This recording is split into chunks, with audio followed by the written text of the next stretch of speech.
it's the best race our men have ever put together as a team in the 5 years I've been here, and I'm really excited for those guys going into the regional meet where I think they are ready to even move a step ahead of what they just did at the conference meet.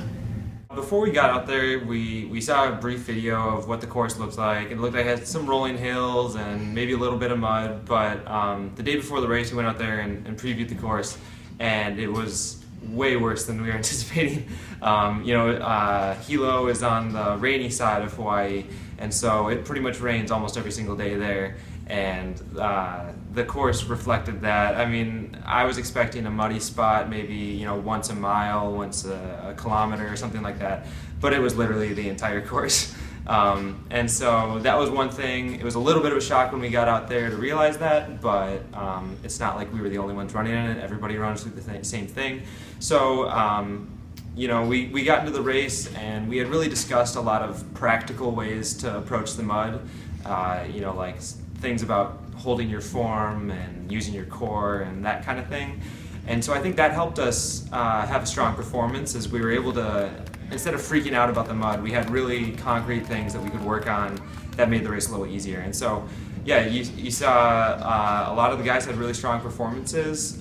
We scored 47 points, which is honestly it's a pretty low score, and a lot of meets that would be a winning score. So, for us to get second to Cal Baptist, I think everybody's still pretty happy, because we ran a good race. They just ran a better race at that day. And we're a team that traditionally improves a lot throughout the year. And so going into regionals, we're just very optimistic, because we've been getting better every single race.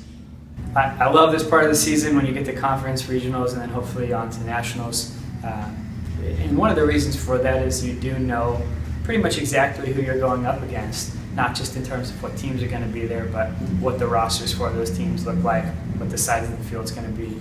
And you have enough time to prepare for that, and give the athletes a game plan of what to expect and what they should be shooting for.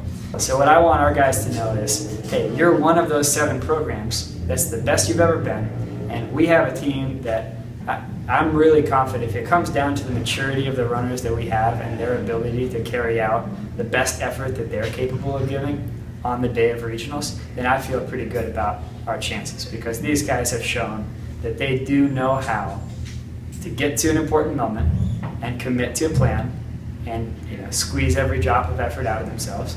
If we do that, I'm going to be proud of the effort, whatever happens, but it's tough to do, and it's a special team that we have here. So, in our workout today, it was the most impressed I've ever been with a team workout in my entire coaching career. So these guys are ready to do something special, and I think that's particularly exciting in the context of a West region that, as a whole, is really doing something special already.